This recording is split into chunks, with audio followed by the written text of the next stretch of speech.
नमस्कार मित्रांनो, आपण प्रत्येकजण हे कोणत्या ना कोणत्या देवी देवतांचे भक्त हे आहोतच आणि आपण अगदी मनापासून श्रद्धेने प्रत्येक देवी देवतांची पूजा अर्चना करीत असतो। तसेच अनेक प्रकारचे व्रत उपवास करत देखील असतो, जेणेकरून आपल्या जीवनातील ज्या काही अडचणी असतील, संकटे असतील, ती सर्व दूर व्हावीत। तर आपल्यापैकी बरेच जण हे स्वामींचे भक्त आहेत। स्वामींच्या अनेक सेवा आपल्या अनेक संकटांवरती सांगितल्या गेलेल्या आहेत आणि त्या सेवा आपण अगदी मनोभावाने श्रद्धेने करीत असतो। मग काही जण स्वामींच्या मठामध्ये जाऊन ही सेवा करीत असतात, तर काही जण वेळेअभावी आपल्या घरामध्ये स्वामींच्या अनेक सेवा देखील करीत असतात। स्वामींचे अनेक प्रभावशाली मंत्र देखील आपल्याला माहीतच आहेत आणि या मंत्रांचा मंत्रजप देखील प्रत्येकजण हा करीत असतो। आपल्या वेळेनुसार अगदी वेळात वेळ काढून स्वामींचे मंत्रजप करीत असतात। तर मित्रांनो, प्रार्थना तर सगळेच करतात, परंतु सगळ्यांचीच प्रार्थना फळतेच असे नाही। याचे कारण स्वामी समर्थ महाराज एक दृष्टांत देऊन आपल्याला सांगतात। स्वामी महाराज सांगतात, एकदा समस्त शिष्यांसमवेत स्वामी समर्थ महाराज प्रवासात निघाले होते आणि प्रवासात असताना अवकाळी पाऊस सुरू झाला। स्वामींच्या सोबत असूनही सगळेजण बिथरले होते। सर्वांनी एका झाडाचा आश्रय घेतला।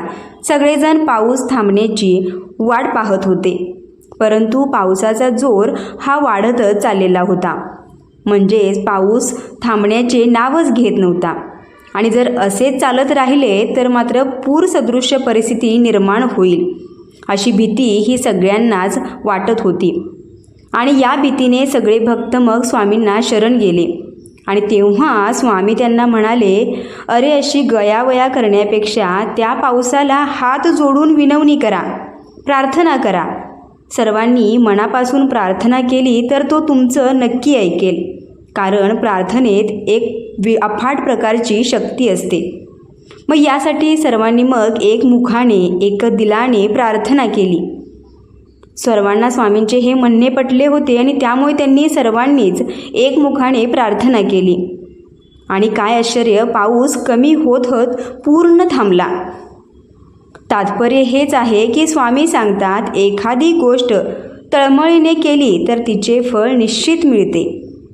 प्रार्थना अशी करा की समोरच्याला तुमचे ऐकावेच लागेल, एवढी शक्ती तुमच्या शब्दामध्ये आणि भावनेमध्ये असायला हवी, तर ती खरी प्रार्थना। मागणे असे मागावे ज्यात केवळ आपल्या हिताचा नाही तर समसृष्टीचा अर्थात सर्व जीवसृष्टीच्या भल्याचा विचार केला असेल। दुसऱ्याचे वाईट आणि माझे चांगले ही भावना असेल तर तुमची इच्छा कधीच पूर्ण होणार नाही, हे तुम्ही कायम लक्षात ठेवा। स्वामी समर्थ सर्वांचे कल्याण करतील, त्यासाठी आपणही समतेने, ममतेने, आपुलकीने सर्वांचा विचार करायला हवा। जर तुम्ही दुसऱ्यांबद्दल जर चांगला विचार केला तर तुमच्या जीवनामध्ये स्वामी महाराज नक्कीच चांगले घडवून आणतील।